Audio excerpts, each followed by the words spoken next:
તો નમસ્કાર મિત્રો, તો કેમ છો તમે બધા? મજામાં જશો. તો આજના વિડીયોમાં આપણે વાત કરવાના છે કે નવા આઈફોનમાં એપલ આઈડી કેવી રીતે બનાવી, એ પણ સરળ રીતે, સ્ટેપ બાય સ્ટેપ. અને હા, વિડીયોને છેલ્લે સુધી જોજો, કારણ કે એક પણ નાની ભૂલ એપલ આઈડી નથી બનતી. ને હા મિત્રો, હજી સુધી મારી યુટ્યુબ ચેનલ સબસ્ક્રાઈબ ન કરી હોય તો જલ્દીથી સબસ્ક્રાઈબ કરી નાખજો, કારણ કે હું નવા વિડીયો નાખીશ તો તમારા મોબાઈલમાં સૌથી પહેલાં આવશે. તો હવે તમે વિડીયો કન્ટિન્યુ કરો. તો મિત્રો, આ મોબાઈલનું નામ છે આઈફોન 15.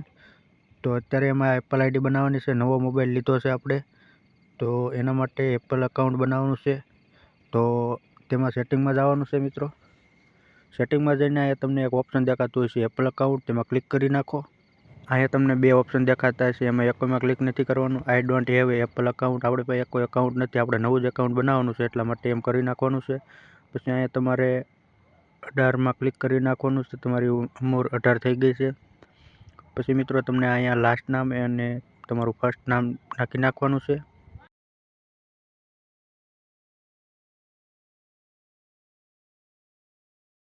એટલું કરીને તમારે અહીંયા બર્થ ડેટ નાખી દેવાની છે, જે કાંઈ આપણે બર્થ ડેટ હોય એ.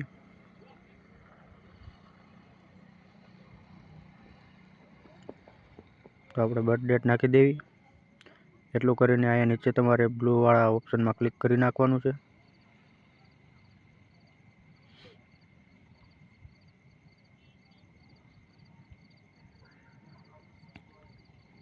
એટલે સીધું જ આવું આવી જશે ઈમેલ એડ્રેસ. તો અહીંયા તમે જૂનું પણ ઈમેલ નાખી શકો છો અને નવું પણ બનાવી શકો છો. નવું બનાવવું હોય તો આઈ ડોન્ટ નેવ અકાઉન્ટમાં ક્લિક કરી નાખવાનું છે, ઈમેલ અકાઉન્ટમાં. તો આપણે જૂનું જ અકાઉન્ટ નાખશું. તો અહીંયા આપણું જૂનું અકાઉન્ટ નાખી દઈએ, ઈમેલ અકાઉન્ટ. એટલું કરીને તમારે અહીંયા પાસવર્ડ નાખવાનો આવશે ઈમેલનો, તે પાસવર્ડ નાખી દેવાનો છે. એટલું કરીને એમાં અહીંયા મોબાઈલ નંબર તમારે નાખી દેવાનો છે.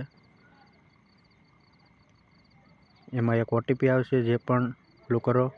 અને અહીંયા કન્ટ્રી કરીને અહીંયા મોબાઈલ નંબર.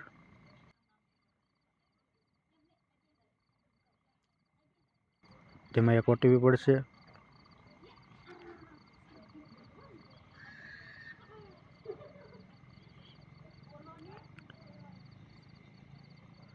તો ઓટીપી પડી ગઈ છે અને આપણે ઓટીપી નાખી દઈએ અત્યારે.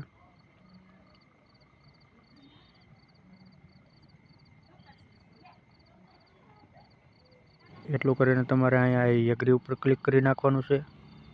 એટલે જુઓ મિત્રો, આપણું એપલ એકાઉન્ટ તૈયાર થઈ ગયું છે. તો વિડીયો તમને ગમ્યો હોય તો લાઇક શેર અને સબસ્ક્રાઈબ કરવાનું ન ભૂલતા.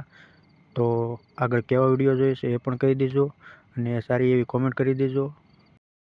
મિત્રો, અત્યારે હવે આપણે એપ સ્ટોર ખોલશું આ મોબાઈલમાં. એપ્લિકેશન ડાઉનલોડ થાય છે કે નથી થતું, અહીંયા અલાઉમાં ક્લિક કરી નાખો. તો જોઈ શકો છો મિત્રો, આપણો એપ સ્ટોર પણ ખુલી ગયો છે. તો આમાં કોઈ પણ એપ્લિકેશન તમે ડાઉનલોડ કરી શકો છો હવે. તો આપણે આ પિક્સાર્ટને ડાઉનલોડ કરવી, થાય છે કે નહીં થાય. ડન. અહીં તમારે નંબર નાખવાના આવશે અને પાસવર્ડ નાખવાનો આવશે, જે મોબાઈલ નંબરમાં તમે પાસવર્ડ નાખ્યો હોય એ. તો જોઈ શકો છો મિત્રો, આપણો એપ્લિકેશન ડાઉનલોડ થઈ ગયો છે. અને તમને ક્યાં ન સમજાણું એ પણ કોમેન્ટ કરી દેજો, હું તમને કોમેન્ટમાં જવાબ આપી દઈશ. તો ચાલો મળીએ બીજા વિડીયોમાં. અને હા મિત્રો, સબસ્ક્રાઈબ કરવાનું ન ભૂલતા.